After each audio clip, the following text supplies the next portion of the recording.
નમસ્કાર દોસ્તો, હું દર્શન રાવલ. લેક્ચરની શરૂઆત કરીએ એની પહેલાં એક નાનકડી તમને અગત્યની માહિતી આપી દઉં. આગામી પોલીસ ભરતીને ધ્યાને રાખી આપણે બંધારણ વિષયનો એક ખૂબ સરસ મજાનો વિડીયો કોર્સ બનાવ્યો છે અને આ વિડીયો કોર્સ અંતર્ગત બંધારણ સભાની રચનાથી માંડી અને અભ્યાસક્રમના તમામ પ્રકારના મુદ્દાઓનો સમાવેશ કર્યો છે. તો જે વિદ્યાર્થીઓ એકદમ બિગિનર્સ હોય, ફ્રેશર હોય અથવા કંઈક તૈયારી કરી હોય, તમામ વિદ્યાર્થીઓ માટે ઉપયોગી થાય એ પ્રકારનો કોર્સ રહેલો છે. એકદમ કેસ સ્ટડી સાથે આપણે સમજણ આપેલી છે અને પહેલીવાર બંધારણ ભણતા હોય એ વિદ્યાર્થીઓ માટે સમજવું એકદમ સરળ થાય અને એ જ રીતે જેણે કંઈક તૈયારી કરી હોય એને ઘણી બાબતો નવી જાણવા મળે એવા ઉદ્દેશ અને એવા પ્રયાસ સાથે આપણે સમગ્ર આ વિડીયો કોર્સ બનાવેલો છે. આ વિડીયો કોર્સની અંદર 95થી વધારે વિડીયો લેક્ચર્સ રહેલા છે અને એમાં અલગ અલગ પ્રકારના ટૉપિકનો સમાવેશ આપણે કર્યો છે. સાથે આ કોર્સ કઈ જગ્યાએથી મળવાપાત્ર થાય તો તમે ગૂગલ પ્લે સ્ટોર ઉપરથી લઈ શકશો અથવા તો આ વિડીયોની અંદર આપણે નીચે લિંક મૂકી દઈએ છીએ તો ડિસ્ક્રિપ્શનની અંદર તમે લિંક ઉપરથી ડાયરેક્ટ આ એપ્લિકેશનને ડાઉનલોડ કરી શકશો. એપ્લિકેશનનું નામ રહેલું છે world inbox academy. World inbox academy આ રીતે તમે સર્ચ કરશો તો તમને મળી જશે અથવા તો નીચે જે લિંક આપેલી છે એના પર ક્લિક કરવાથી ત્યાં આગળ તમે જઈ શકશો. તો વર્લ્ડ ઇનબોક્સ એકેડેમી એ સમગ્ર રીતે તમારે લખવાનું અથવા તો નીચે આપેલી લિંક ઉપર ક્લિક કરવાથી એપ્લિકેશન મળશે જેમાં આ પ્રકારે આ વિડીયો કોર્સ રહેલો છે બંધારણ ઓનલાઈન કોર્સ કરીને અને 3 મહિના માટે એની કિંમત રાખેલી છે 599 રૂપિયા થાય છે. મતલબ આમાં 574 રૂપિયા દેખાય છે પરંતુ એમાં ટેક્સ ને વગેરે એડ થાય એટલે 599 રૂપિયા થશે. સાથે આ કોર્સ અંતર્ગત આપણે કયા ટોપિકનો અભ્યાસ કર્યો છે તો એની આપણે વાત કરીએ તો એમાં વિવિધ પ્રકારના જે આપણે ટોપિક્સ લીધા છે એની ઇન્ડેક્સ આ મુજબની રહેલી છે. તો અહીંયા આગળ તમે જોઈ શકો કે બંધારણની પ્રાથમિક સમજથી માંડી અને આ તમામ પ્રકારના ટોપિક્સ આપણે લીધેલા છે અને અલગ અલગ પ્રકારના કેટલા ટોપિક આપણે કવર કર્યા છે તો એમાં ટોટલ આપણે 51 જેટલા ટોપિક્સને કવર કર્યા છે. તો તમે આ વિડીયો કોર્સ જો ખરીદશો તો તમને બંધારણ વિષય માટે ખૂબ જ ફાયદો રહેશે અને જો તમને એવું લાગતું હોય કે બંધારણ વિષય માટે થઈ અને કેટલીક તકલીફ થઈ રહી છે અથવા અનુચ્છેદ યાદ નથી રહેતા વગેરે કોઈ પણ પ્રકારની સમસ્યા હોય તો એનું સમાધાન મળી શકશે. અને હવે આપણે આ જે કન્ટેન્ટ વિડીયો લેક્ચરનો રહેલો છે ગેરબંધારણીય સંસ્થાઓ ભણવા માટે ભેગા થયા છીએ આપણે. નમસ્કાર દોસ્તો, આ લેક્ચરમાં આપણે ગેરબંધારણીય સંસ્થાઓનો અભ્યાસ કરવાનો છે. ગેરબંધારણીય સંસ્થા આપણે એને કહી શકીએ કે જેનો ઉલ્લેખ ભારતીય બંધારણના કોઈ અનુચ્છેદમાં રહેલો નથી. જ્યારે બંધારણીય સંસ્થા આપણે એને કહેશું કે જેનો ઉલ્લેખ કોઈને કોઈ અનુચ્છેદમાં રહેલો હોય છે. જેમ કે જ્યારે આપણે કેગની વાત કરીએ તો ભારતીય બંધારણના અનુચ્છેદ નંબર 148માં કેગનો ઉલ્લેખ છે. નાણાં પંચની વાત કરીએ, કેન્દ્રીય નાણાં પંચ, તો 280 નંબર છે. ચૂંટણી પંચની વાત કરીએ તો 324 નંબર છે. યુપીએસસીની વાત કરીએ તો 315 નંબર છે. સુપ્રીમ કોર્ટની વાત કરીએ તો 124 નંબર છે. હાઈકોર્ટની વાત કરીએ તો 214 નંબર છે. તો આ બધી સંસ્થાઓ કેવી થઈ? બંધારણીય સંસ્થા થઈ. ગેરબંધારણીય સંસ્થા કેબિનેટ ઠરાવથી બનાવેલી હોય અથવા તો સંસદે કાયદો પસાર કરાવી અને કાયદાકીય રીતે એને માન્યતા આપેલી હોય તો અહીંયા આગળ આ લેક્ચરની અંદર આપણે એવી સંસ્થાનો અભ્યાસ કરશું કે જે કાં તો કેબિનેટ ઠરાવથી બનાવેલી હોય અને કાં તો એ સંસ્થા બનેલી હોય છે સંસદના કાયદાથી. હવે આ પ્રકારની સંસ્થાઓમાંથી સવાલ તો પરીક્ષાની અંદર પૂછાય છે. એ ક્લાસ 3ની પરીક્ષા હોય કે પછી જીપીએસસી બોર્ડની પરીક્ષા હોય એમાંથી સવાલ તો નીકળે છે ટોપિકમાંથી. આ સંસ્થાઓની અંદર એક મુદ્દો તમારે ક્લિયર રાખવાનો કે તમારે કેટલીક વિગતો એકદમ યાદ રાખી લેવી પડશે જેને આપણે એકદમ દેશી ભાષામાં કહીએ કે ગોખી મારવું પડશે. જેમ કે એ સંસ્થા કયા પ્રકારની છે, ત્યાર પછી સંસ્થાની અંદર માળખું કયા પ્રકારનું છે કે અધ્યક્ષ સહિતના સભ્ય કેટલા રહેલા છે, ત્યાર પછી અધ્યક્ષ અને સભ્યોની પસંદગી માટે જે સમિતિ બને છે એ સમિતિમાં કયા વ્યક્તિનો સમાવેશ થાય છે, ત્યાર પછી અધ્યક્ષ અથવા સભ્યનો કાર્યકાળ કેટલો રહેશે. તો આ પ્રકારની જે વિગત રહેલી છે એને આપણે યાદ રાખી લેવી પડશે. યાદ રાખવા માટે એક સરસ રીત રહેલી છે કે એનો સરસ ચાર્ટ બનાવી દો, સારાંશ તૈયાર કરી દો અને ત્યાર પછી દિવાલે લગાડી દો. જે જગ્યાએ તમે વાંચતા હો ત્યાં આગળ તમે લગાડી દો તો એકદમ આરામથી નિયમિતપણે નજર ફેરવશો તો એક સમય આવશે કે જ્યારે તમને બાબતો બધી યાદ રહી જશે.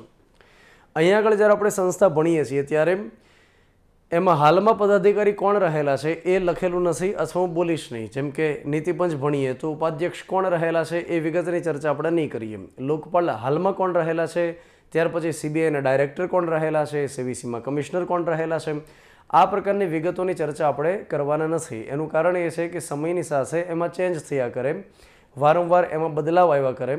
તો પછી તમારે શું કરવાનું કે કરંટ અફેર્સ અંતર્ગત તમારે હાલમાં કયા ડાયરેક્ટર બન્યા, કોણ કમિશનર બન્યા એ વિગત તમારે નોટ કરી લેવાની. અહીંયા આગળ આપણે જે બેઝિક એની બાબતો રહેલી હશે, એનું જે માળખું રહેલું હશે, કાયદાકીય જોગવાઈ જે રહેલી હશે, એનો અભ્યાસ કરવાના છીએ.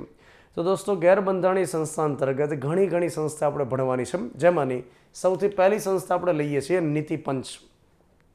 દોસ્તો, આ જે નીતિ આયોગ રહેલું છે એનું પૂર્ણ નામ શું થાય? તો એનું પૂરું નામ થાય છે national institution for transforming India. Again, national institution for transforming India. Cabinet ઠરાવથી બનાવેલી સંસ્થા રહેલી છે, તો કાયદાકીય સંસ્થા નથી, આ કેબિનેટ ઠરાવથી બનાવેલી સંસ્થા છે. કેન્દ્ર સરકાર અંતર્ગત જે કેબિનેટ કામ કરે છે એને એ પાવર રહેલો છે કે ઠરાવ પસાર કરાવી. ઠરાવનો મતલબ થાય એક ડોક્યુમેન્ટ હોય જે બહુમતી સાથે પસાર કરાવે, તો કેબિનેટ ઠરાવથી બનાવેલી સંસ્થા આપણે કહી શકીએ. તો દેશ હિત માટે આ પ્રકારની સંસ્થા બનાવી શકે. 2014ની અંદર 15મી ઓગસ્ટના દિવસે નરેન્દ્ર મોદીએ લાલ કિલ્લા પરથી ઘોષણા કરેલી હતી કે આપણે એક નવી આ પ્રકારની સંસ્થા બનાવીએ છીએ, જેનું નામ હશે નીતિ પંચ. અને 1 જાન્યુઆરી 2015ના દિવસથી નીતિ પંચની સ્થાપના થઈ. તો તારીખ આપણે યાદ રાખી લઈએ, 1 જાન્યુઆરી 2015. સાહેબ, આ નીતિ પંચ જેને કહેવામાં આવે છે દેશની થિંક ટેન્ક તરીકે ઓળખવામાં આવે છે. અને થિંક ટેન્ક એટલા માટે રહેલી છે કારણ કે આ દેશ માટે વિચાર કરવાનું કામ કરે છે કે દેશનો વિકાસ કેમ કરી શકાય. સાથે આ દેશની અંદર સ્પર્ધાત્મક સંઘવાદ ઊભો કરવાનું કાર્ય કરે છે. સ્પર્ધાત્મક સંઘવાદનો મતલબ એ થાય કે અંદરોઅંદર રાજ્યો એકબીજાની સાથે હરીફાઈ કરે, એકદમ હેલ્ધી કોમ્પિટિશન કરે, એના માટે રિપોર્ટ્સ તૈયાર કરે. જેમ કે સ્વચ્છતાને લગતા, શિક્ષણને લગતા, આરોગ્યને લગતા વિવિધ પ્રકારના અલગ પ્રકારના રિપોર્ટ્સ તૈયાર કરે. અને એના આધારે રાજ્યમાં રહેલી સરકાર વચ્ચે હરીફાઈ થાય છે. તો એને આપણે કહી શકીએ સ્પર્ધાત્મક સંઘવાદ ઊભું કરતી આ સંસ્થા રહેલી છે. એ જ રીતે અંદરોઅંદર જે રાજ્યો રહેલા છે એમાં સહકાર વધે એના માટે પ્રયાસ કરે છે. બીજી બાબત એ રહેલી છે કે નીતિ પંચની સ્થાપના જે 2015ની અંદર થઈ, તો એમણે આયોજન પંચનું સ્થાન લીધું. સાહેબ, આ જે આયોજન પંચ રહેલું એનું મુખ્ય કાર્ય રહેલું તો પંચવર્ષીય યોજનાઓ તૈયાર કરવી. અને આ પ્રકારનો ખ્યાલ આપણે ડેવલપ કરેલો સોવિયત યુનિયનમાંથી, જે અત્યારે હાલમાં રશિયા તરીકે ઓળખાય છે. તો સોવિયત યુનિયનમાંથી પ્રેરણા લઈ જવાહરલાલ નહેરુની સરકારે આયોજન પંચની સ્થાપના કરી હતી 15 માર્ચ 1950ના દિવસે. તો તારીખ પણ આપણે યાદ રાખીએ, 15 માર્ચ 1950. બેઝિકલી આયોજન પંચ જે કામ કરતું 5 વર્ષ માટેની યોજના તૈયાર કરવાનું. હવે એમાં અત્યાર સુધીમાં 12 જેટલી પંચવર્ષીય યોજના લાગુ થઈ. અને છેલ્લી જે પંચવર્ષીય યોજના હતી એ 2012થી લઈ 2017 સુધી કાર્યરત રહેલી હતી. પંચવર્ષીય યોજનાની અંતર્ગત કેટલીક ખામી એ હતી કે જ્યારે 5 વર્ષ માટેનું પ્લાનિંગ તૈયાર કરવામાં આવે તો એ સમય દરમિયાન અમુક બાબતોનું પ્રેડિક્શન કરવું મુશ્કેલીવાળું હોય. જેમ કે હું તમને સમજાવું કે તમે 1 વીક માટેનું ટાઈમ ટેબલ બનાવો અને તમે 3 મહિના માટેનું ટાઈમ ટેબલ બનાવો તો એની અંદર સૌથી વધારે સફળતા મળશે એવી શક્યતા 1 વીકની અંદર રહેલી છે. કેમ કે 3 વીક માટે 3 મહિના માટેનું જ્યારે તમે શેડ્યુલ બનાવો તો એ સમય દરમિયાન આગામી સમયની કેટલીક બાબતો તમે પ્રેડિક્ટ ન કરી શકો. જેમ કે કોઈ જગ્યાએ મહેમાન બની જવાનું છે કેમ, અથવા મહેમાન કોઈ તમારા ઘરે આવવાના છે કેમ, તાવ આવવાનો છે કે કેમ, વગેરે વગેરે. તો ઓછા સમય માટેનું જે પ્લાનિંગ હોય એ હંમેશા સફળ થાય એવી શક્યતા વધતી હોય. તો જ્યારે પંચવર્ષીય યોજનાઓ બની જે ઇકોનોમિક્સ અંતર્ગત ભણવાની અંદર આવતું હોય છે, તો એમાં વચ્ચે ક્યારેય કુદરતી કૃત્રિમ આપત્તિ આવી જાય, અથવા તો ક્યારે દુકાળ પડે, અથવા ક્યારે મતલબ કે અતિવૃષ્ટિ આવી જાય, ક્યારે યુદ્ધ થાય, એ કોઈ બાબતનું પ્રેડિક્શન હોય નહીં. તો એના કારણે અમુક પંચવર્ષીય યોજના નિષ્ફળ ગઈ, કેટલીક આંશિક રીતે નિષ્ફળ ગઈ અને ઘણી ખરી એવી પણ છે કે જે સફળ પણ થઈ. આયોજન પંચ અંતર્ગત જે કામગીરી થતી એમાં એવું કહેવામાં આવે છે કે જે અભિગમનો ઉપયોગ કરવામાં આવતો હતો પોલિસી બનાવવાની અંદર એ ટોપ ડાઉન અભિગમ હતો. આ ટોપ ડાઉનનો મતલબ એ થાય કે ઉપરથી સેન્ટરમાંથી કોઈ પોલિસી બને અને લાગુ થવા માટે રાજ્યની અંદર મોકલી દેવામાં આવે. રાજ્યની સાથે ખાસ કન્સર્ન કર્યા વગર અથવા તો એમના અભિપ્રાય લીધા વગર ઉપરથી પોલિસી બને અને ફરતી રાજ્યની અંદર મોકલી દેવામાં આવે. ત્યાર પછી આયોજન પંચ પોતે યોજના બનાવે અથવા તો કોઈ પોલિસી બનાવે અને ત્યાર પછી પોતે એનો અમલ કરશે. તો એમાં કેટલીક ખામીઓ તો રહેલી હોય છે. મતલબ કે પોતે પોલિસી બનાવે, પોતે અમલ કરશે તો એની અંદર કેટલીક ખામીઓ તો રહેવાની છે હંમેશા. તો અહીંયા આગળ આયોજન પંચમાં રહેલી કેટલીક ખામીઓને દૂર કરવા માટે નરેન્દ્ર મોદી સરકારે એક નવી જ સંસ્થા બનાવી દીધી, નીતિ પંચ. અને નીતિ પંચ 5 વર્ષ માટેની યોજના નહીં, એ 1 પણ વર્ષ માટેની યોજના બનાવતું નથી. અત્યારે હાલમાં એ થિંક ટેન્ક તરીકે જે કામ કરી રહ્યું છે તો શું મુખ્યત્વે કરશે તો સરકારને ભલામણો કરશે, અલગ પ્રકારના રિપોર્ટ્સ તૈયાર કરશે, ત્યાર પછી રાજ્યોને વધુ પ્રોત્સાહન મળે એના માટે પ્રયાસ કરશે. પણ હાલમાં એ કોઈ પણ પ્રકારના આ રીતે આયોજન નથી કરતું, જે આયોજન પંચ આયોજન કરતું હતું એ પ્રકારે કોઈ પંચવર્ષીય યોજના બનાવતું નથી. ત્યાર પછી આપણે આગળ વધીએ. નીતિ પંચની અંદર માળખું કઈ રીતે કામ કરે છે એ આપણે સમજીએ. તો નીતિ પંચની અંદર એક એનું સ્ટેટ માળખું રહેલું છે, ત્યાર પછી એક ગવર્નિંગ કાઉન્સિલ છે અને જરૂર પડે તો ક્ષેત્રીય પરિષદની રચના કરી શકે. તો નીતિ પંચની અંદર આ રીતે 3 અલગ અલગ અંગ આપણે ગણી શકીએ. એનું જે ત્યાંનું માળખું રહેલું છે સ્ટેટિક, એનું જે ઓર્ગેનાઇઝેશન છે એની આપણે વાત કરીએ. તો નીતિ પંચની અંદર હોદ્દાની રૂએ વડાપ્રધાન અધ્યક્ષ હોય. ત્યાર પછી ઉપાધ્યક્ષની અંદર વડાપ્રધાન જે વ્યક્તિની નિમણૂક કરશે એ વ્યક્તિ ઉપાધ્યક્ષ તરીકે કામ કરશે. અહીં આગળ ખાસ યાદ રાખી લ્યો કે ઉપાધ્યક્ષની નિમણૂક રાષ્ટ્રપતિ ન કરે, ઉપાધ્યક્ષની નિમણૂક વડાપ્રધાન કરશે. ત્યાર પછી નીતિ પંચની અંદર કામગીરી કરવા માટે પૂર્ણકાલીન સદસ્ય હોય છે, ફૂલ ટાઈમ મેમ્બર્સ જેને આપણે કહીએ. આ ફૂલ ટાઈમ મેમ્બર્સની સંખ્યા ફિક્સ નથી હોતી, એ વડાપ્રધાન ડિસાઇડ કરી શકતા હોય. એ જ રીતે પાર્ટ ટાઈમ મેમ્બર્સ હોય જેની સંખ્યા ફિક્સ હોય છે, 2 જેટલા હોય. પાર્ટ ટાઈમ મેમ્બર્સ અથવા તો જેને આપણે અંશકાલીન સભ્ય કહીએ એ બેઝિકલી કોઈ યુનિવર્સિટીની અંદર ભણાવતા પ્રોફેસર હોય અને સામાન્ય રીતે શિક્ષણ ક્ષેત્ર સાથે જોડાયેલા વ્યક્તિ હોય, જેની પાસે અર્થશાસ્ત્રનું ખાસ નોલેજ હોય, એવા વ્યક્તિઓને પાર્ટ ટાઈમ મેમ્બર તરીકે કે અંશકાલીન સભ્ય તરીકે નોમિનેટ કરશે.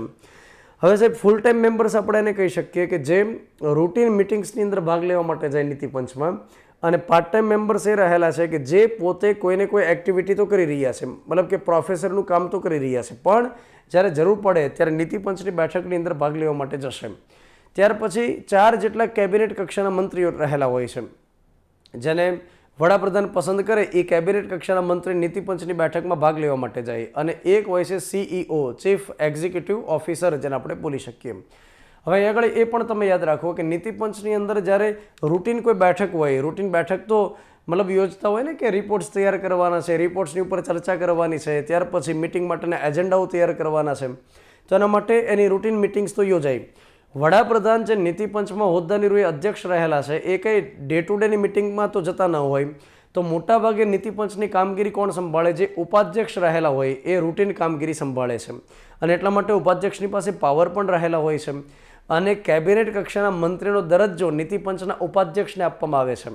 કેબિનેટ કક્ષાના મંત્રીનો દરજ્જો એનો મતલબ કેબિનેટ મંત્રી નથી બનાવતા, પણ કેબિનેટ કક્ષાના મંત્રીને જે સુખ સુવિધા વિશેષ અધિકાર મળે એ તમામ પ્રકારના વિશેષ અધિકાર કોને મળવાપાત્ર થાય? તો કે જે નીતિ પંચના ઉપાધ્યક્ષ રહેલા હોય એમને મળવાપાત્ર થાય. મતલબ કે એમને જે પગાર મળે, જે ભથ્થા મળે, જે સિક્યુરિટી મળે, જે એમને આવાસ મળે, આ પ્રકારની બાબતો કેબિનેટ કક્ષાના મંત્રીની સમકક્ષ હોય છે. પછી એવું ન હોય કે નીતિ પંચના ઉપાધ્યક્ષને એવા વિશેષ અધિકાર મળી ગયા કે લોકસભાની અંદર ભાગ લઈ આવ્યા, રાજ્યસભાની અંદર ભાગ લઈ આવ્યા, આ પ્રકારના વિશેષ અધિકાર ન મળે. પણ જે ખાસ કરીને એમને પગાર ભથ્થા રિલેટેડ બાબતો હોય એ કેબિનેટ કક્ષાના મંત્રીની સમકક્ષ ગણવામાં આવે છે. તો આનું જે સ્ટેટિક માળખું રહેલું છે એની આપણે વાત કરી. ત્યાર પછી આપણે આગળ વાત કરીએ કે જ્યારે ગવર્નિંગ કાઉન્સિલની મિટિંગ યોજાય છે તો એ સમય દરમિયાન નીતિ પંચનું હમણાં જે આપણે માળખું વાત કરી એ તો ભાગ લે ને લે જ, એની સાથે દરેક રાજ્યના મુખ્યમંત્રીઓ ભાગ લે. અને એ જ રીતે વિધાનસભા ધરાવતા કેન્દ્ર શાસિત પ્રદેશ રહેલા હોય, જેમ કે જમ્મુ કાશ્મીર છે, દિલ્હી છે, પુડુચેરી છે, તો એના મુખ્યમંત્રી પણ ભાગ ત્યાં આગળ લેશે. અને એ સિવાય કેન્દ્ર શાસિત પ્રદેશના જે ઉપરાજ્યપાલ હોય અથવા વહીવટદાર હોય એ ગવર્નિંગ કાઉન્સિલમાં મિટિંગ માટે ભાગ લેશે. એટલું યાદ રાખો કે ગવર્નિંગ કાઉન્સિલનો મૂળ ઉદ્દેશ એવો રહેલો છે કે રાજ્યોના વ્યૂ જાણવામાં આવે. રાજ્ય સરકારના મુખ્યમંત્રી જ્યારે ભાગ લેશે ત્યારે જ્યારે કેન્દ્ર સરકાર પોલિસી બનાવે તો પોતાના ઇનપુટ્સ આપી શકે. તો એવું કહેવામાં આવે છે કે અહીંયા આગળ બોટમ અપ અભિગમનો ઉપયોગ કરવામાં આવે છે કે જે એકદમ નીચેનું સ્તર રહેલું છે, મતલબ કે જે રાજ્ય સરકાર છે એમને પૂછી અને કેન્દ્ર સરકાર કોઈ પોલિસી બનાવશે અને કોઈ બાબતને આગળ વધારશે. તો બોટમ અપ અભિગમ ઉપર નીતિ પંચ કામ કરે એના માટે ગવર્નિંગ કાઉન્સિલની આખી વ્યવસ્થા ઊભી થતી હોય છે. એ જ રીતે જ્યારે કોઈ ચોક્કસ મુદ્દા માટે સહકાર સાધવાની જરૂરિયાત હોય તો એ સમય દરમિયાન ગવર્નિંગ કાઉન્સિલમાં મુદ્દો મૂકવામાં આવશે, જે કોમન બાબતો હશે. તો રાજ્ય વચ્ચે સહકાર સાધવા માટે આ મિટિંગ વધારે ઉપયોગી સાબિત થતી હોય.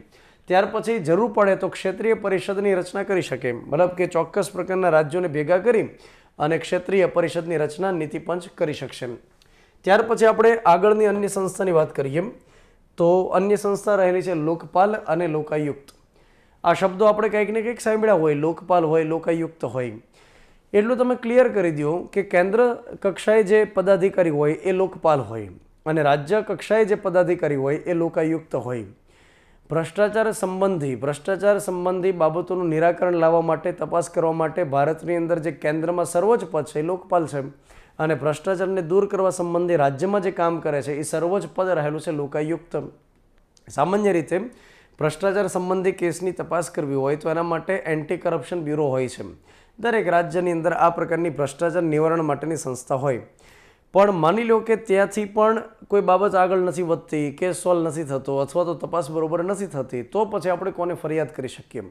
તો રાજ્ય સરકારના કર્મચારી કે સંસ્થા હોય તો આપણે લોકાયુક્તને ફરિયાદ કરીએ, અને કેન્દ્ર સરકારના કર્મચારી અથવાની સંસ્થા હોય તો આપણે લોકપાલને ફરિયાદ કરી શકીએ. ત્યાર પછી આપણે આગળ વાત કરીએ. સુપ્રીમ કોર્ટ કે હાઈકોર્ટની અંદર ભ્રષ્ટાચાર સંબંધી કેસ તો ચાલતા હોય, પણ એમની પાસે એટલો બધો ટાઈમ નથી બોસ. મતલબ કે એની પાસે એટલા બધા કેસીસ રહેલા છે કે સ્પેશિયલી આ પ્રકારની સંસ્થા બનાવવાની સરકારને ફરજ પડી. બેઝિકલી અલગ અલગ દેશોની અંદર આ પ્રકારની વ્યવસ્થા અત્યારે હાલ જોવા મળે છે, પણ એની શરૂઆત કરનાર દેશ માનવામાં આવે છે સ્વીડન. સ્વીડનની અંદર એક પદ રહેલું હતું જેને આપણે કહેતા ઓમ્બુડ્સમેન. તો આજે પદ રહેલું સ્વીડનની અંદર ઓમ્બુડ્સમેનનું, અને એમાંથી પ્રેરણા લઈ અલગ અલગ દેશની અંદર શરૂઆત કરવામાં આવી. જેમ કે બ્રિટન સૌથી પહેલો લોકતાંત્રિક દેશ રહેલો છે કે જેમણે આ પ્રકારનું પદ શરૂ કર્યું જે ભ્રષ્ટાચાર નિવારણ માટે સ્પેશિયલી કામ કરે. ત્યાર પછી ગોયાના સૌથી પહેલો વિકાસશીલ દેશ રહેલો છે કે જેમણે પોતાના દેશની અંદર આ પ્રકારની વ્યવસ્થા ઊભી કરી.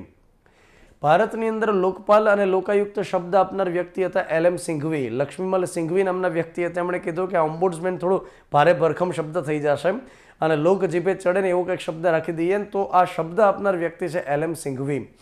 ત્યાર પછી આ પ્રકારનું પદ ઊભું થાય એના માટે થઈ અને ઘણા લાંબા ટાઈમથી ભલામણ તો રહેલી હતી.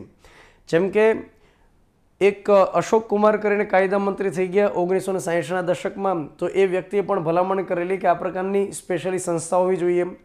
ત્યાર પછી પ્રથમ વહીવટી સુધારણા આયોગ જે મોરારજીભાઈ દેસાઈની અધ્યક્ષતામાં રચવામાં આવેલું 1966ની અંદર, તો એમણે ભલામણ કરેલી. વીરપ્પા મોઇલીની અધ્યક્ષતાની અંદર જે બીજું વહીવટી સુધારણા પંચ હતું 2005માં, એમણે ભલામણ કરેલી. તો અલગ અલગ સમયે ભલામણ તો આવેલી અને સરકાર પ્રયાસ વારંવાર કરતી, બિલ લઈ આવતી, કાયદો બનાવવાની પ્રક્રિયા આગળ વધારતી, પણ કોઈક બાબત માટે એ બિલ અટકી જતું. બિલમાં રહેલી જોગવાઈની અંદર વિવાદ થતા અને બિલથી આગળ અટકી જતું, બિલ આગળ ન વધી શકતું. પરંતુ 2011ની અંદર એક આંદોલન દેશભરની અંદર થાય છે, અન્ના હજારે આંદોલન. આ અન્ના હજારે આંદોલન થાય છે ડૉક્ટર મનમોહન સિંહની સરકાર વખતે 2011માં, અને એ સમય દરમિયાન મૂળ મુદ્દો રહેલો હતો કે ભ્રષ્ટાચાર સંબંધી બાબતોને ઝડપથી સોલ્વ કરવા માટે સ્પેશિયલી એક ઇન્સ્ટિટ્યુશન હોય અને એની પાસે ખૂબ બધી ઓથોરિટી હોય, ખૂબ બધા પાવર્સ હોય. તો એના માટે અન્ના હજાર આંદોલન 2011માં થાય છે. પરિણામ એ આવે છે કે 2013ની અંદર સરકાર સ્પેશિયલી કાનૂન લઈને આવે છે, લોકપાલ લોકાયુક્ત અધિનિયમ 2013, અને 16 જાન્યુઆરી 2014ના દિવસથી આ કાયદાનો અમલ થાય છે. તો અહીંયા આગળ જે કાયદા અંતર્ગત જોગવાઈ રહેલી એ વિગત આપણે કેટલીક જોઈએ તો લોકપાલની અંદર જે આખી સંસ્થા કામ કરે છે, માત્ર એક લોકપાલ નથી રહેલા. ભલે આપણે બોલીએ લોકપાલ, પરંતુ લોકપાલ એક સંસ્થા છે જેની અંદર એક લોકપાલ હોય અને એની સાથે સભ્ય રહેલા હોય. સભ્યની અંદર કેટલા સભ્ય રહેલા હશે તો કે 8 જેટલા સભ્ય રહેલા હોય. આ 8 સભ્યોમાંથી 4 સભ્ય એવા હશે, મતલબ 50% સભ્ય કે જે ન્યાયિક ક્ષેત્રમાંથી, મતલબ કે જે જજ રહી ચૂકેલા હોય એમાંથી લેવાનું, અને બાકીના 4 સભ્ય એવા લેવાના કે જે અન્ય ન્યાયિક ક્ષેત્ર સિવાયમાંથી તમે લઈ શકો. આ 8 સભ્યોની જે પસંદગી કરવાની છે એમાંથી 50% સભ્ય એવી રીતે લેવામાં આવે કે જે SC, ST, OBC, મહિલા અથવા લઘુમતીને બિલોંગ કરતા હોય. એમાંથી 50% જેટલા સભ્યો અહીંયા આગળ લેવામાં આવે. એની પાછળનો ઉદ્દેશ એ રહેલો છે કે સમાજના જે વંચિત વર્ગ હોય, જેને વિકાસની એટલી બધી તક નથી મળી, જેમનું અત્યાર સુધી પ્રતિનિધિત્વ રહેલું નથી, તો એ વર્ગમાંથી જ્યારે વ્યક્તિઓ લોકપાલની અંદર કામ કરશે તો એ વધુ સારી રીતે કેટલીક બાબતોને સમજી શકશે. તો અહીંયા આગળ માળખાની આપણે આગળ ચર્ચા કરીએ તો એક લોકપાલ અને 8 સભ્ય જે આપણે વાત કરી એમાં બનવા માટે લાયકાત શું જોઈએ ને એની ચર્ચા કરીએ. સૌથી પહેલાં આપણે એ વાત કરીએ કે લોકપાલ બનવા માટે લાયકાતમાં જે તે વ્યક્તિ સુપ્રીમ કોર્ટના પૂર્વ મુખ્ય જજ રહી ચૂકેલા હોય અથવા તો પૂર્વ અન્ય સુપ્રીમ કોર્ટના જજ રહેલા હોય. માની લો કે લોકપાલ બનનાર વ્યક્તિ સુપ્રીમ કોર્ટમાંથી નથી આવતા, તો પછી એની અથવામાં એક બીજી લાયકાત રહેલી છે કે જે વ્યક્તિની પાસે ભ્રષ્ટાચાર નિવારણ સંબંધી કામગીરીનો 25 વર્ષનો એક્સપિરિયન્સ હોય. 25 વર્ષ માટે ભ્રષ્ટાચાર સંબંધી કામગીરી નહીં, પરંતુ ભ્રષ્ટાચાર નિવારણ સંબંધી કામગીરીનો 25 વર્ષનો એક્સપિરિયન્સ હોય, અથવા તો જાહેર વહીવટ, સતર્કતા, નાણાકીય બાબતો, બેન્કિંગ, કાયદો, સંચાલન જેવા ક્ષેત્રની અંદર જે વ્યક્તિ એક્સપિરિયન્સ્ડ હોય, તો એવા વ્યક્તિને લોકપાલ બનવા માટે લાયક ગણી શકાય. હવે આપણે એ વાત કરીએ કે લોકપાલની પેનલમાં સભ્ય બનવા માટે શું લાયકાત જોઈએ. તો અગેન કે લોકપાલની પેનલની અંદર 50% સભ્ય કેવા હશે? ન્યાયિક ક્ષેત્રમાંથી હશે. તો જ્યુડિશિયલમાંથી જે લેવાના છે એમાં અનુભવની વાત કરીએ તો સુપ્રીમ કોર્ટના પૂર્વ જજ રહેલા હોય અથવા તો હાઈકોર્ટના પૂર્વ મુખ્ય જજ રહેલા હોય તો લોકપાલની અંદર સભ્ય બની શકે. અને જે ન્યાયિક સિવાયના જે અન્ય ક્ષેત્રમાંથી 4 લેવાના છે એના માટે લાયકાત શું જોઈએ? તો જે તે વ્યક્તિને 25 વર્ષનો એક્સપિરિયન્સ હોય અલગ અલગ ફિલ્ડમાંથી તો એવા વ્યક્તિને લઈ શકાય. તો આ લાયકાતની આપણે વાત કરી. હવે આપણે એ વાત કરીએ કે લોકપાલની નિમણૂક થાય છે રાષ્ટ્રપતિ દ્વારા. લોકપાલ અથવા સભ્યની એપોઇન્ટમેન્ટ તો રાષ્ટ્રપતિ દ્વારા થશે, પણ રાષ્ટ્રપતિ એક એવા વ્યક્તિ છે કે જે પોતાની જાતે ડિસાઇડ નહીં કરે કે મારે કયા વ્યક્તિને લોકપાલ બનાવવાના છે. એના માટે એક પસંદગી સમિતિ હોય છે. પસંદગી સમિતિ જે હોય એની સાથે એક બીજી શોધ સમિતિ હોય, સર્ચ કમિટી હોય. હવે જે સર્ચ કમિટી હોય છે એ શું કરશે કે પોતે નામની ભલામણ મોકલશે. તો લોકપાલ અને લોકાયુક્તની પસંદગી માટે પસંદગી સમિતિ કોઈ બાબત ઉપર કોઈ નામ ઉપર ચર્ચા કરે એના માટે પહેલાં એક સર્ચ કમિટી હોય અને આ જે સર્ચ કમિટી હોય એ 8 જેટલા સભ્યની બનેલી હોય જેની નિમણૂક સરકાર તરફથી કરવામાં આવશે. સર્ચ કમિટી શું કરશે કે લોકપાલની જગ્યા ખાલી પડી હોય તો પસંદગી સમિતિને 5 જેટલા નામ મોકલશે અને કોઈ સભ્યની જગ્યા ખાલી પડી હોય તો જેટલા સભ્યની જગ્યા ખાલી પડે 8માંથી એને ગુણ્યા 3 જેટલા સભ્યના નામ મોકલશે.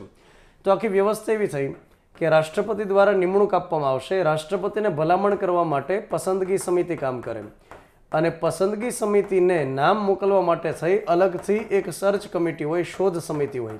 આ શોધ સમિતિ કેટલા સભ્યની બનેલી હોય તો કે 8 જેટલા સભ્યની બનેલી હોય.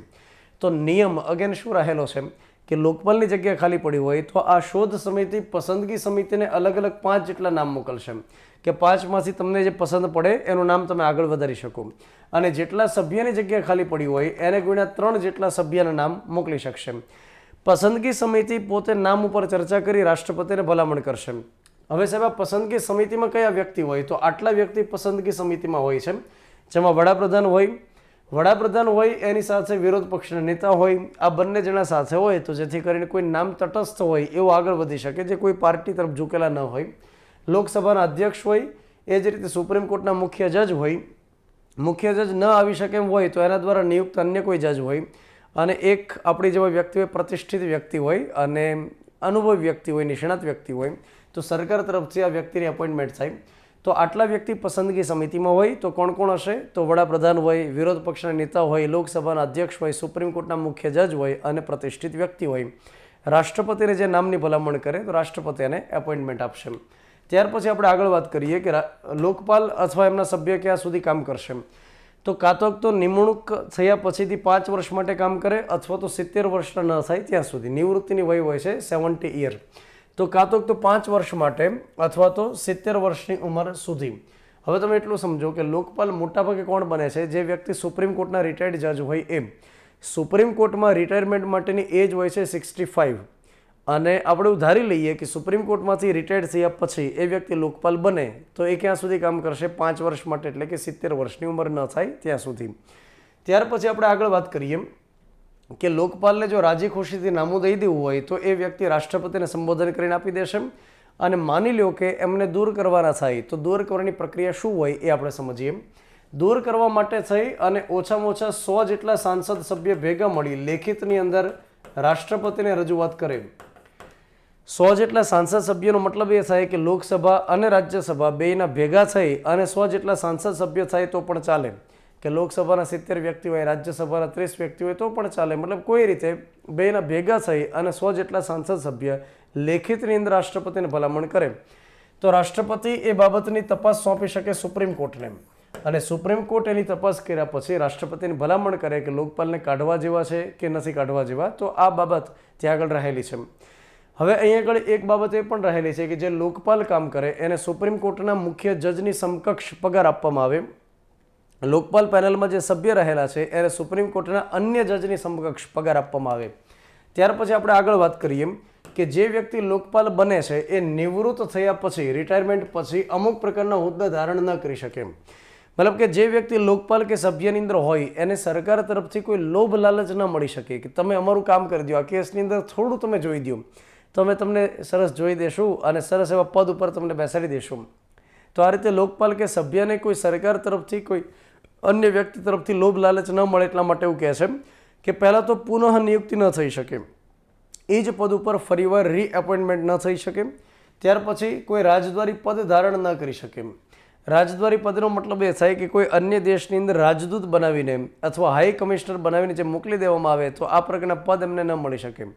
મતલબ કોઈ લોકપાલને એવી લોભ લાલચ સરકાર ન આપી શકે કે આ કેસની અંદર તમારે થોડું જોઈ દેવાનું છે, કેસને હળવો કરી નાખવાનો, તપાસ બરોબર કરાવવાની નથી, અને જેવા રિટાયર્ડ થશો તો લંડનની અંદર હાઈ કમિશનર તરીકે મોકલી દેશો, આગળની જિંદગી સરસ મજા કરી દો. તો આ રીતે રાજદ્વારી પદ ધારણ ન કરી શકે. રાષ્ટ્રપતિ દ્વારા નિમણૂક થતા હોય એવા કોઈ બંધારણીય હોદ્દા કે કાયદાકીય પદ ઉપર એમને નિયુક્તિ ન મળી શકે. ભારત સરકારના કોઈ પણ લાભના પદ ધારણ ન કરી શકે. લાભનું પદ ભારતીય બંધારણમાં એક્ઝેક્ટલી ડિફાઇન થયેલું નથી, પણ એવું પદ કે જે સરકાર કંટ્રોલ કરતું હોય, એવું પદ કે સરકાર તરફથી નિયમિત પગાર મળે, ભથ્થા મળે, વળતર મળે, તો એને આપણે લાભનું પદ ગણી શકીએ. ત્યાર પછી નિવૃત્ત થયા પછી રાષ્ટ્રપતિ, ઉપરાષ્ટ્રપતિ, ધારાસભ્ય સ્થાનિક સ્વરાજની સંસ્થાના કોઈ પદ માટે ચૂંટણી લડી શકે નહીં. તો આ રીતે બાબત બધી રહેલી હોય છે. એના પછી કોણ લોકપાલ કે સભ્ય ન બની શકે? તો એક તો સંસદ સભ્ય કે ધારાસભ્ય હોય એ લોકપાલ કે સભ્ય ન બની શકે, કેમ કે ભ્રષ્ટાચાર નિવારણ સંબંધી કામગીરી કરવાની છે ભાઈ, તો આ પ્રકારના સભ્ય ન બની શકે. ભ્રષ્ટાચાર સંબંધી ગુનો કર્યો હોય એ વ્યક્તિ ન બની શકે. ત્યાર પછી લોકપાલ કે સભ્ય બનવા માટે મિનિમમ જે એજ હોય એ 45 વર્ષની હોય છે. તો આ જરૂરી ઉંમર સંબંધી લાયકાત પણ આપણે ગણી શકીએ. ત્યાર પછી પંચાયત અથવા નગરપાલિકાના સભ્ય લોકપાલ કે સભ્ય ન બની શકે. લાભ અથવા વિશ્વાસનું પદ ધરાવતી અન્ય કોઈ વ્યક્તિ હોય એ લોકપાલ કે સભ્ય ન બની શકે. લાભ અથવા વિશ્વાસનું પદ, લાભનું પદ કોને કહેવાય તો હમણાં આપણે વાત કરી. વિશ્વાસનું પદ એને કહેવાય કે સરકારની અંદર એવું પદ હોય કે જે કોન્ફિડેન્શિયલ માનવામાં આવે, જેમ કે અણુ વિભાગની અંદર કોઈ વ્યક્તિને ડાયરેક્ટર બનાવે, અથવા એમાં કોઈ વ્યક્તિને સારી પોઝિશન ઉપર એપોઇન્ટ કરે, અથવા કોઈ વ્યક્તિને માનો કે રાષ્ટ્રીય સુરક્ષા સલાહકાર બનાવે, તો આ પ્રકારના પદને વિશ્વાસના પદ ગણી શકતા હોય. તો આ પ્રકારના પદ ઉપર રહેલી વ્યક્તિ ન બની શકે. રાજકીય પક્ષની સાથે જોડાયેલી વ્યક્તિ ન બની શકે, અને વ્યવસાય યાની બિઝનેસની સાથે જોડાયેલી વ્યક્તિ હોય એ પણ ન બની શકે. મતલબ કે અદાણી હોય, અંબાણી હોય, એમાંથી કોઈ વ્યક્તિ લોકપાલ કે સભ્ય ન બની શકે. ત્યાર પછી લોકપાલ કે સભ્યને દૂર કરવાની પ્રક્રિયા આપણે હમણાં સમજી ગયા. અગેન કે જ્યારે કોઈ વ્યક્તિએ નાદારી જાહેર કરી હોય, અથવા માનસિક રીતે અસ્થિર હોય, અથવા કામ કરવામાં અશક્ત હોય, તો આ પ્રકારના જે વ્યક્તિ હોય તો એને દૂર કરી શકાય. અને દૂર કરવા માટે ઓછામાં ઓછા 100 જેટલા સાંસદ સભ્ય લેખિતમાં રાષ્ટ્રપતિને આપે. રાષ્ટ્રપતિ તપાસ કરાવે સુપ્રીમ કોર્ટની પાસે. સુપ્રીમ કોર્ટની જે ભલામણ હોય એ મુજબ રાષ્ટ્રપતિ દૂર કરવા સંબંધી નિર્ણય કરશે. એના પછી આપણે આગળ વાત કરીએ કે લોકપાલની કાર્યવાહી કઈ રીતે હોય. તો પહેલી બાબત એ રહેલી છે કે લોકપાલની પોતાની પાસે કોઈ એવી તપાસની સ્પેશિયલ વિંગ રહેલી નથી, અને લોકપાલ કોઈ દિવસ પોતે તપાસ કરવા માટે જાય નહીં કે મારી રિવોલ્વર ક્યાં ગઈ ભાઈ હું તપાસ કરી આવું. આ રીતે પોતે ન જાય, કેમ કે સુપ્રીમ કોર્ટના રિટાયર્ડ જજ હોય, જેણે કામ કરવાનો 25 વર્ષનો એક્સપિરિયન્સ હોય, મતલબ એકદમ નિવૃત્તના આરે રહેલા વ્યક્તિઓ હોય, તો એ પોતે તપાસ કરવા ક્યારેય ન જાય. પોતે તો શું કરે કે તપાસ જે થઈ હોય એની ઉપર દેખરેખ રાખે અને બાબતોને આગળ વધારે. તો લોકપાલની પોતાની તપાસ માટેની અલગથી વિંગ નથી, પરંતુ જ્યારે એમની પાસે કોઈ કેસ આવે તો એ તપાસ કરાવે સીબીઆઈની પાસે, સીવીસીની પાસે, એવી જે તપાસ કરતી સંસ્થાઓની પાસે તપાસ કરાવડાવે છે. ત્યાર પછી આગળ આપણે ચર્ચા કરીએ કે લોકપાલ જે રહેલા છે, લોકપાલની જે આખી પેનલ રહેલી છે, તો એમાં નિયમ એ છે કે જ્યારે એની પાસે કોઈ ભ્રષ્ટાચાર સંબંધી કેસ આવે એટલે લોકપાલ પોતે બેન્ચ બનાવે. જેમ સુપ્રીમ કોર્ટમાં કોઈ કેસ આવે અને સુપ્રીમ કોર્ટ કોઈ બેન્ચ બનાવે, એની જેમ લોકપાલ પણ પોતે બેન્ચ બનાવડાવે. અને બેન્ચની અંદર ઓછામાં ઓછા 2 વ્યક્તિ તો હોવા જોઈએ, 2 થી વધુ હોઈ શકે. અને એમાં જેટલા પણ સભ્ય હોય એ પેનલની અંદર કેસ માટે, એમાંથી ઓછામાં ઓછા અડધા સભ્ય ન્યાયિક ક્ષેત્રના તો હોવા જોઈએ. એનો મતલબ એ થાય કે માની લો કે 4 જેટલા સભ્યની એક પેનલ બનાવી, ટોટલ 1 લોકપાલ છે અને વત્તા 8 જેટલા સભ્ય રહેલા છે. એમાંથી કોઈ કેસ આવ્યો, અગત્યનો કેસ છે, 4 જેટલા સભ્યની બેન્ચ બનાવી, તો મિનિમમ એમાં 2 વ્યક્તિ તો જજમાંથી જ લેવાના, બાકીના 2 અન્યમાંથી લેવાના. તો આ રીતે કોઈ અતિ મહત્વપૂર્ણ કેસ છે તો એમાં 6 સભ્યની પેનલ બનાવશે. તો નિયમ એ રહેલો છે કે ઓછામાં ઓછા 2 સભ્યની પેનલ તો બનાવવાની, વધારે ગમે એટલા સભ્ય રાખી શકાય. ત્યાર પછી આપણે આગળ વાત કરીએ કે લોકપાલનું ન્યાયિક અધિકાર ક્ષેત્ર શું રહેલું છે, કયા પ્રકારના કેસની તપાસ કરી શકે. તો વડાપ્રધાન હોય, કેન્દ્રીય મંત્રી હોય, કેન્દ્ર સરકારના વર્ગ ABCDના કોઈ કર્મચારી હોય તો એની તપાસ લોકપાલ કરાવડાવી શકે. જો કે વડાપ્રધાન સામેની જ્યારે તપાસ કરાવવાની હોય તો એ સમય દરમિયાન કેટલીક કન્ડિશન રહેલી છે, અને કન્ડિશન કે શરત એ રહેલી છે કે પહેલાં તો લોકપાલ સહિતના જેટલા સભ્યો રહેલા છે બધાની ફૂલ બેન્ચ બને અને ફૂલ બેન્ચ બન્યા પછી એ બાબત ઉપર સહમત થાય કે વડાપ્રધાન સામે જે ભ્રષ્ટાચારના આરોપ લાગે છે એ ખરેખર તપાસને યોગ્ય છે કે પછી વિરોધ પક્ષ તરફથી કે અન્ય વ્યક્તિ તરફથી એમને ફસાવવા માટે બદનામ કરવા માટે આ પ્રકારના આરોપ લગાડે છે. તો વડાપ્રધાનનું પદ રહેલું છે ભારતની અંદર, મતલબ શક્તિશાળી પદ રહેલું છે.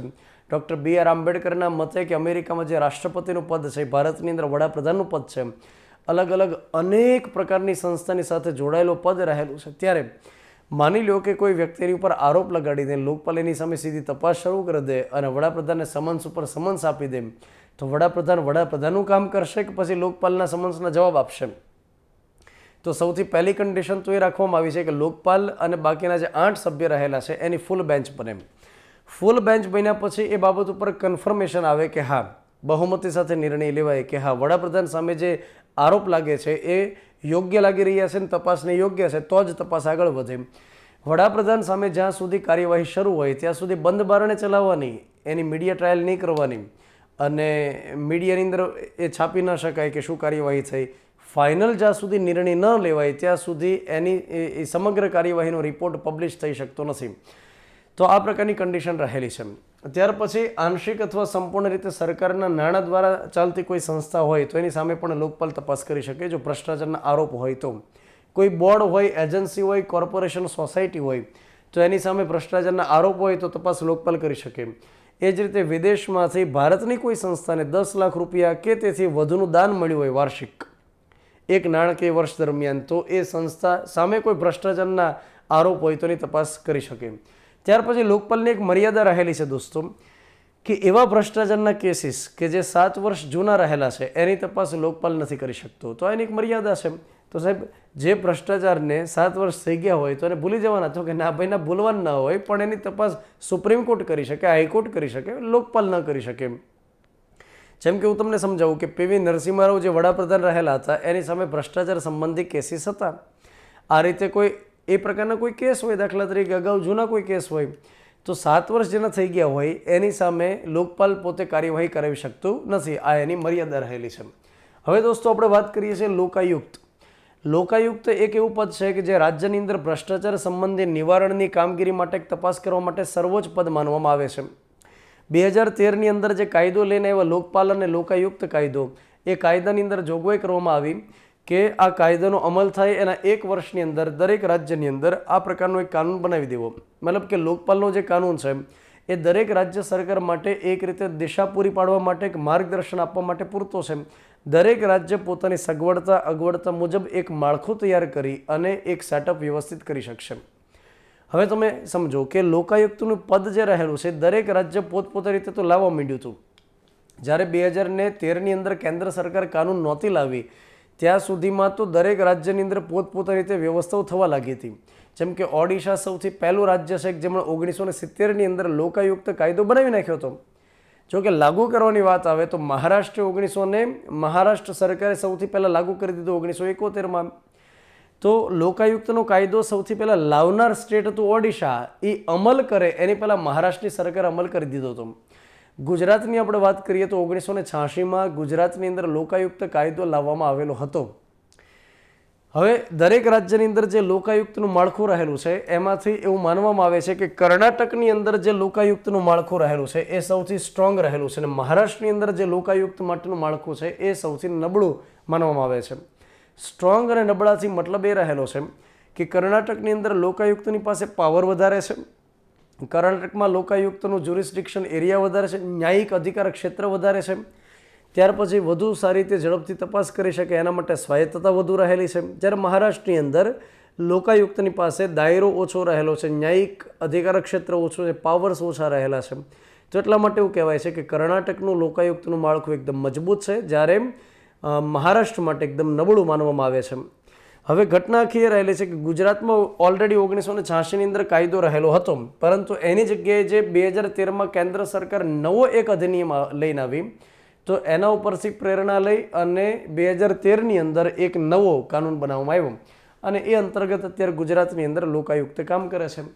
ગુજરાતની અંદર લોકાયુક્તનું જે માળખું રહેલું છે એમાં એક લોકાયુક્ત રહેશે અને 4 જેટલા ઉપલોકાયુક્ત કામ કરશે, જેને આપણે સભ્ય પણ ગણી શકીએ. હવે લોકપાલનું માળખું તમે યાદ કરો કે જેની અંદર 1 લોકપાલ હતા અને 8 જેટલા સભ્ય રહેલા હતા. અહીંયા આગળ 1 લોકાયુક્ત છે, એની સાથે 4 જેટલા ઉપલોકાયુક્ત કામ કરશે, જેમાંથી 2 ન્યાયિક ક્ષેત્રમાંથી હશે અને બાકીના 2 જેટલા અન્ય ક્ષેત્રમાંથી લેવાના રહેશે. સાહેબ, લોકાયુક્ત બનવું હોય ગુજરાતની અંદર તો એના માટે લાયકાત શું જોઈએ? તો લાયકાતની અંદર જે તે વ્યક્તિ સુપ્રીમ કોર્ટમાં જજ રહેલી હોય, અથવા માનો કે સુપ્રીમ કોર્ટમાં કામ નથી કર્યું તો હાઈકોર્ટની અંદર મુખ્ય જજ રહેલા હોય, એ વ્યક્તિ લોકાયુક્ત ગુજરાતમાં બની શકે. અને ઉપલોકાયુક્ત અથવા તો સભ્ય બનવું હોય તો એમાં 2 બાબત છે ને, કે 2 જેટલા સભ્ય ન્યાયિકમાંથી, 2 જેટલા સભ્ય અન્ય ક્ષેત્રમાંથી લેવાના. તો જે વ્યક્તિ ન્યાયિક ક્ષેત્રમાંથી લેવાના હોય એની પાસે લાયકાત હોય કે હાઈકોર્ટમાં જજ રહેલી હોય, કોઈ પણ રાજ્યની હાઈકોર્ટમાં જજ રહેલી હોય, અને જે અન્ય ક્ષેત્રમાંથી લેવાના છે એમાં જે તે વ્યક્તિની પાસે વહીવટી તેમજ અર્ધ ન્યાયિક બાબતોનો અનુભવ હોય, ભારત સરકારની અંદર સચિવ અથવા અધિક સચિવ રહેલી હોય, અથવા તો ગુજરાત રાજ્યની અંદર મુખ્ય સચિવ અથવા તો એડિશનલ ચીફ સેક્રેટરી રહેલા હોય તો એ બની શકે.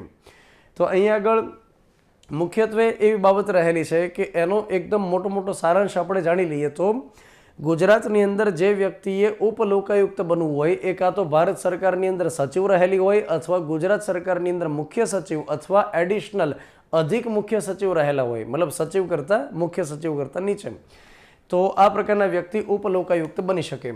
ત્યાર પછી આપણે આગળ વાત કરીએ કે સાહેબ લોકાયુક્ત હોય કે એની સાથે જે સભ્ય હોય ઉપલોકાયુક્ત, એની નિમણૂક કોણ કરશે? તો ઓબ્વિયસ છે રાજ્યપાલ કરશે. રાજ્યપાલ પોતાની જાતે કરશે? તો કે ના ભાઈ ના, એના માટે પસંદગી સમિતિ હોય છે. સાહેબ, આજે પસંદગી સમિતિ હોય એમાં કોણ કોણ હોય? તો મુખ્યમંત્રી હોય, વિરોધ પક્ષના નેતા હોય, વિધાનસભાની અંદર વિરોધ પક્ષના નેતાનું પદ હોય તો એ હોય, સાથે વિધાનસભાના અધ્યક્ષ હોય, ત્યાર પછી હાઈકોર્ટના મુખ્ય જજ હોય, એક પ્રતિષ્ઠિત વ્યક્તિ હોય આપણી જેવા. તો આ રીતે પસંદગી સમિતિ કામ કરે છે. અને સાથે એક વ્યક્તિ હોય છે સતર્કતા કમિશનર, વિજિલન્સ કમિશનર જેને આપણે કહી શકીએ. દરેક રાજ્યની અંદર હોય છે વિજિલન્સ ડિપાર્ટમેન્ટ. તો અહીંયા આગળ પસંદગી સમિતિની અંદર આ પ્રકારના વ્યક્તિઓનું સ્થાન રહેલું છે, જે રાજ્યપાલને ભલામણ કરે અને રાજ્યપાલ એપોઇન્ટમેન્ટ આપે. ગુજરાતની અંદર જે વ્યક્તિ લોકાયુક્ત બને કે સભ્ય બને એનો કાર્યકાળ કેટલો હોય છે? તો કાર્યકાળ હોય છે કાં તો 5 વર્ષ માટે અને અથવા તો 72 વર્ષની ઉંમર ન થાય ત્યાં સુધી. તો યાદ રાખો કે લોકપાલની અંદર 5 વર્ષ અથવા 70 વર્ષની ઉંમર સુધી, જ્યારે ગુજરાતની અંદર વ્યવસ્થા રહેલી છે 5 વર્ષ અથવા 72 વર્ષની ઉંમર સુધી. આવું એટલા માટે પણ કર્યું હોય એનું કારણ એ રહેલું છે કે જે વ્યક્તિ લોકપાલમાંથી નિવૃત્ત થાય એવા વ્યક્તિઓના રાજ્યની અંદર જો લોકાયુક્ત બનાવવા હોય તો બનાવી શકાય. સુપ્રીમ કોર્ટમાંથી રિટાયર્ડ જજ હોય એ તો બની શકે લોકાયુક્ત. તો એટલા માટે કદાચ આ વિચારણા કરી હોય, લોજિક દોડાયું હોય કે 72 વર્ષની ઉંમર સુધી. ત્યાર પછી રાજ્યપાલને સંબોધી રાજીનામું આપી શકાય. ત્યાર પછી લોકાયુક્તના હાઈકોર્ટના જજની સમકક્ષ પગાર ભથ્થા આપવામાં આવે છે. અને એ જ રીતે આગળ આપણે વાત કરીએ કે માની લો કે લોકાયુક્તને કાઢવા હોય તો એના માટે રાજ્યપાલને ભલામણ કરવામાં આવે. રાજ્યપાલ ભલામણ કરશે હાઈકોર્ટને, હાઈકોર્ટના મુખ્ય જજ તપાસ કરાવડાવે અને એમની તપાસના અંતે જે રાજ્યપાલને ભલામણ આવે કે લોકાયુક્તને કાઢવા જેવા છે, દૂર કરવા જેવા છે, નથી દૂર કરવા જેવા, તો એ મુજબ રાજ્યપાલ કામગીરી કરશે. તો ઇન શોર્ટ કે હાઈકોર્ટની ભલામણથી રાજ્યપાલ લોકાયુક્તને કાઢી શકે અથવા રાખી શકે. ત્યાર પછી અત્યાર સુધીમાં ગુજરાતની અંદર જે લોકાયુક્ત આવ્યા છે એની યાદી રહેલી છે. કદાચ આપણને પરીક્ષાની અંદર સવાલ પૂછાય. DH Shukla, IC Bhatt, SM સોની, DP બુચ અને રાજેશ શુક્લા. આ અત્યાર સુધીમાં ગુજરાતની અંદર આવેલા લોકાયુક્તની યાદી રહેલી છે. ચાલો, એના પછી આપણે જે સંસ્થાનો અભ્યાસ કરવાનો છે એ રહેલી છે CBI, જેને આપણે કહીએ છીએ central bureau of investigation. Crime branch of India ન થાય, સેન્ટ્રલ બ્યુરો ઓફ ઇન્વેસ્ટિગેશન થાય. CBIની અંદર સૂત્ર રહેલું છે ઉદ્યમ, તટસ્થતા અને ઈમાનદારી. અને હા, લોકપાલની અંદર એક સૂત્ર રહેલું છે કે અન્યની સંપત્તિ માટે લાલચી ન બનો. એ લોકપાલ માટેનું એક ધ્યેય વાક્ય રહેલું છે, સૂત્ર રહેલું છે. જ્યારે CBI માટેનું સૂત્ર રહેલું છે ઉદ્યમ, તટસ્થતા અને ઈમાનદારી. સાહેબ, CBI માટેની વાત આપણે સાંભળી હોય, ન્યૂઝપેપરની અંદર વાંચી હોય અને સાથે પિક્ચરો જોયા હોય તો એની અંદર CBIના અધિકારીઓ જોયા હોય. આ CBI જે રહેલી છે એ બેઝિકલી કેન્દ્ર સરકારની એક સંસ્થા છે અને જે ગૃહ મંત્રાલય નીચે કામ નથી કરતી. આ ખાસ તમારે યાદ રાખવાનું છે કે CBI ગૃહ મંત્રાલય નીચે કામ નથી કરતી. CBI બેઝિકલી કામ કરે છે પેન્શન, કર્મચારી અને જાહેર ફરિયાદ મંત્રાલય નીચે કામ કરે છે, જે PM ઓફિસ નીચે કામ કરે છે. તો પેન્શન, કર્મચારી, જાહેર ફરિયાદ નિવારણ મંત્રાલય નીચે આ સંસ્થા કાર્ય કરી રહી છે. બીજું કે સીબીઆઈની સ્થાપના માટેના મૂળ બીજ રોપાયેલા હતા બીજા વિશ્વયુદ્ધ દરમિયાન.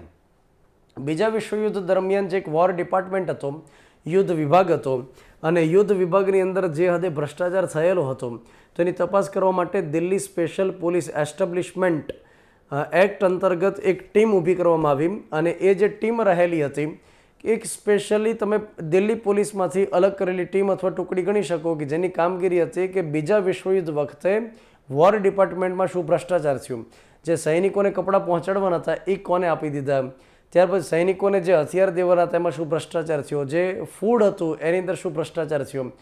તો વોર વખતે જે ભ્રષ્ટાચાર થયા એની તપાસ માટે દિલ્હી સ્પેશિયલ પોલીસની એક ટીમ બનાવવામાં આવી. આગળ જતાં 1 એપ્રિલ 1963ના દિવસે 1 એપ્રિલ 1963ના દિવસે સીબીઆઈ એવી રીતેની સ્થાપના કરવામાં આવી અને સીબીઆઈને વધુ અલગ અલગ સત્તાઓ સોંપવામાં આવી. જેમ કે અત્યારે હાલ સીબીઆઈ તમે જુઓ કે માત્ર ભ્રષ્ટાચાર નહીં પણ હાઈ પ્રોફાઇલ જે કેસીસ હોય એની તપાસ કરે છે. ત્યાર પછી લૂંટની ઘટના હોય, કિડનેપિંગની ઘટના હોય અથવા તો અન્ય કોઈ પણ એ પ્રકારની ઘટના હોય એની તપાસ કરી શકે. બીજું કે આપણે ડાયરેક્ટલી સીબીઆઈની પાસે જઈ અને ફરિયાદ નથી કરી શકતા. સીબીઆઈની પાસે કેસ કાં તો કેન્દ્ર સરકાર મોકલી શકે અથવા તો સુપ્રીમ કોર્ટ, હાઈકોર્ટ તરફથી ભલામણ હોય તો સીબીઆઈને કામગીરી સોંપી શકાય. તો આ એક સંસ્થા એવી રહેલી છે કે જે પબ્લિક ત્યાં આગળ ડાયરેક્ટલી એપ્રોચ ન કરી શકે, પરંતુ કેન્દ્ર સરકાર જો એને કોઈ ફાઇલ સોંપે તો એની પર તપાસ કરી શકે. બીજું કે સીબીઆઈ પોતે સ્વાયત્ત સંસ્થા રહેલી નથી. સ્વાયત્તનો મતલબ એ થાય ઓટોનોમસ, કે પોતાની જાતે કાર્યવાહી ડિસાઇડ કરે, પોતાની જાતે ડિસાઇડ કરે કે કયા કેસની ઉપર કામગીરી કરવાની છે. તો સીબીઆઈ પોતે આ પ્રકારની સ્વાયત્ત સંસ્થા નથી. કેન્દ્ર સરકાર પોતે એને જે ફાઇલ સોંપે એની ઉપર કામગીરી કરે. મોટાભાગે એવું બનતું હોય છે કે સીબીઆઈને સરકાર જે વિરોધ પક્ષને લગતી ફાઇલ હોય એ વધારે સોંપે છે અને એટલા માટે સીબીઆઈની છબી થઈ ગઈ છે કેન્દ્ર સરકારની પોપટની. અને દરેક સરકારોએ સીબીઆઈનો ભરપૂર માત્રામાં રીતે ઉપયોગ કર્યો છે. સીબીઆઈ કાયદાકીય સંસ્થા રહેલી નથી. કેબિનેટ ઠરાવથી બનાવેલી સંસ્થા આપણે ગણી શકીએ, કાયદાકીય સંસ્થા રહેલી નથી. ત્યાર પછી આપણે આગળ ચર્ચા કરીએ. સીબીઆઈનું માળખું એવું રહેલું છે કે એમાં એક ડાયરેક્ટર હોય છે અને ડાયરેક્ટર જે ડીજીપી રેન્કના આઈપીએસ અધિકારી હોય એને બનાવવામાં આવે. ડીજીપી એટલે તમારામાંથી ઘણા વિદ્યાર્થીઓને ખ્યાલ હશે કે કોઈ પણ રાજ્યની અંદર ડાયરેક્ટર જનરલ ઓફ પોલીસ એટલે પોલીસ વડા આપણે કહી શકીએ, રાજ્યના પોલીસ વડા. જે રાજ્યની અંદર વરિષ્ઠ આઈપીએસ અધિકારી હોય એને ડીજીપી રેન્ક આપવામાં આવે. તો ડીજીપી રેન્કના આઈપીએસ અધિકારીને સીબીઆઈને ડાયરેક્ટર બનાવે. એની સાથે આખું માળખું હોય, જેમ કે એની નીચે એસપી કામ કરે, ડીવાયએસપી કામ કરે, ત્યાર પછી પીઆઈ હોય, પીએસઆઈ હોય, હેડ કોન્સ્ટેબલ હોય, આખું માળખું પોલીસનું આખું માળખું કામ કરે છે. સીબીઆઈની અંદર જે વ્યક્તિ ડાયરેક્ટર બને એની નિમણૂક કેન્દ્ર સરકાર કરે છે, રાષ્ટ્રપતિ નથી કરતા, ખાસ યાદ રાખો. જે આપણે હમણાં મંત્રાલયનું નામ બોલ્યા ને કે પેન્શન હોય, કર્મચારી જાહેર ફરિયાદ મંત્રાલય, તો એ મંત્રાલય તરફથી સહી અને સિક્કો મારવામાં આવે છે. રાષ્ટ્રપતિ દ્વારા નિમણૂક ન થાય, પરંતુ એ મંત્રાલય તરફથી એવા વ્યક્તિની નિમણૂક કરવામાં આવે કે જેનું નામ પસંદગી સમિતિએ મોકલ્યું હોય. પસંદગી સમિતિની અંદર એક વડાપ્રધાન કામ કરે, વિરોધ પક્ષના નેતા કામ કરે, સુપ્રીમ કોર્ટના મુખ્ય જજ કામ કરે, મુખ્ય જજ ન હોય તો એના દ્વારા નિયુક્ત અન્ય જજ કામ કરશે. તો એક વડાપ્રધાન હોય, વિરોધ પક્ષના નેતા હોય અને સુપ્રીમ કોર્ટના જજ, એના તરફથી જે નામની ભલામણ મોકલવામાં આવે એ નામ ઉપર પેલું જે મંત્રાલય છે કેન્દ્ર સરકારનું એ એપોઇન્ટમેન્ટ આપી દેશે. કાર્યકાળ ક્યાં સુધીનો હોય તો સામાન્ય રીતે 2 વર્ષ માટે સીબીઆઈના ડાયરેક્ટર કામ કરે, પરંતુ કેન્દ્ર સરકાર એ કાર્યકાળને 2 વર્ષથી વધારી 5 વર્ષ સુધી લંબાવી શકે. દરેક ડાયરેક્ટર 5 વર્ષ માટે કામ નથી કરતા. કાર્યકાળ 2 વર્ષ જ ગણવાનો છે, પરંતુ 2 વર્ષને લંબાવી 5 વર્ષ સુધી કરી શકાય. તો જ્યારે સીબીઆઈ ડાયરેક્ટરનો કાર્યકાળ 2 વર્ષથી વધારીને 5 વર્ષ માટે કરવામાં આવ્યો ત્યારે વિરોધ પક્ષ તરફથી ખૂબ જ એને ક્રિટિસાઇઝ કરવામાં આવેલું અને કહેવામાં આવેલું કે કેન્દ્ર સરકાર પોતાના સ્વાર્થ માટે આ રીતે કાર્યકાળને વધારે છે. કોઈ ડાયરેક્ટર માનો કે સરસ સેટ થઈ ગયા હોય, કેન્દ્ર સરકારના કહ્યાગ્રા હોય, કોઈ એક વિરોધ પક્ષના નેતાની ફાઇલ આપી હોય અને ડાયરેક્ટર પોતાની જાતે બીજી 2-3 ફાઇલ લઈ આવ્યો હોય, તો કેન્દ્ર સરકારના આટલા સરસ રીતે કહ્યાગ્રાપણાથી કામ કરતા હોય તો 5 વર્ષ માટેનો કાર્યકાળ વધારી શકાય. તો વિરોધ પક્ષે ખૂબ હોબાળો એ સમય કર્યો હતો કે તમે લોકશાહી ઉપર ખતરો આ રીતે કરી રહ્યા છો એમ કરીને વગેરે. ત્યાર પછી આપણે આગળ વાત કરીએ. સીવીસી કરીને એક સંસ્થા રહેલી છે જેનું પૂરું નામ થાય central vigilance commission. Central vigilance commission. તો એનું ગુજરાતીની અંદર પૂર્ણ નામ કરીએ તો કેન્દ્રીય સતર્કતા આયોગ. હવે બેઝિકલી આ કેન્દ્રીય સતર્કતા આયોગ કાયદાકીય સંસ્થા રહેલી છે. જ્યારે આની સ્થાપના કરવામાં આવી 11 ફેબ્રુઆરી 1964ના દિવસે સંથાનમ આયોગની ભલામણ હતી. જે સીબીઆઈની સ્થાપના થઈ કે સીવીસી માટે, એના માટે સંથાનમ આયોગની ભૂમિકા રહેલી. તો સંતાનમ આયોગની ભલામણના આધારે સીવીસીની સ્થાપના કરી દેવામાં આવી 1964માં, પરંતુ એ સમય દરમિયાન કેન્દ્ર સરકાર તરફથી આદેશ બહાર પાડી આ સંસ્થાની સ્થાપના થઈ હતી અને આગળ જતાં 2003ની અંદર કાયદો બનાવી એને વધુ સત્તા સોંપવામાં આવી.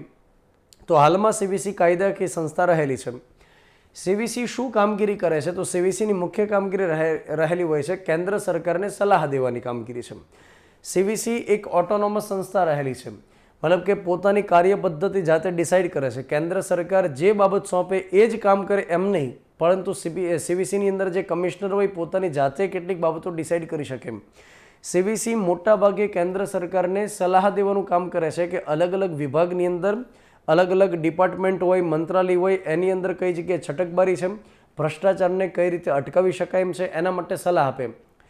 કઈ નવી પદ્ધતિઓ છે કે જે લાગુ કરવાથી ભ્રષ્ટાચાર અટકાવી શકાય, તો વૈજ્ઞાનિક દ્રષ્ટિકોણથી સાયન્ટિફિક બાબતોના આધારે ટેકનિકલ બાબતોનો ઉપયોગ કરી કે અન્ય કોઈ રીતે કઈ રીતે ભ્રષ્ટાચારને દૂર કરી શકાય એના માટે કેન્દ્ર સરકારને સલાહ આપવાનું કામ કરશે.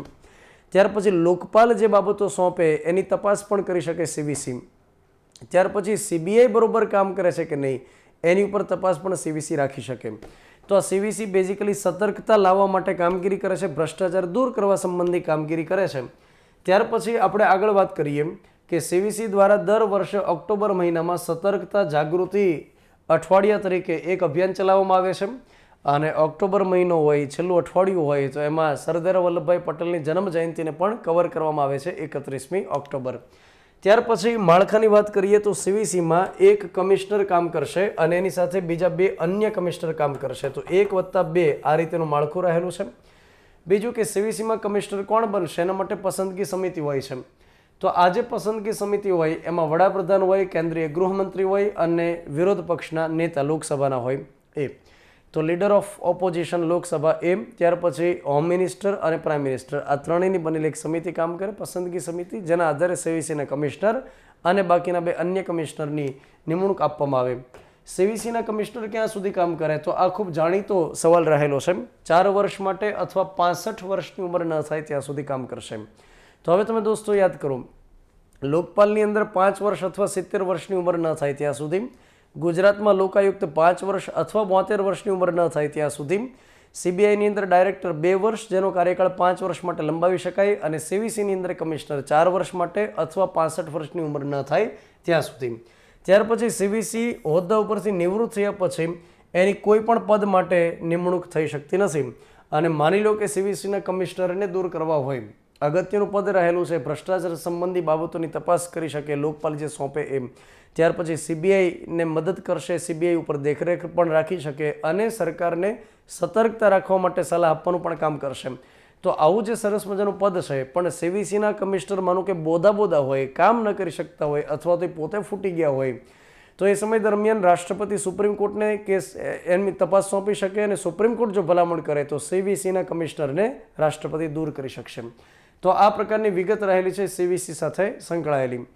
તો હવે બાકીની જે સંસ્થા રહેલી છે એ આપણે આગળના લેક્ચરમાં સમજીએ. Thank you.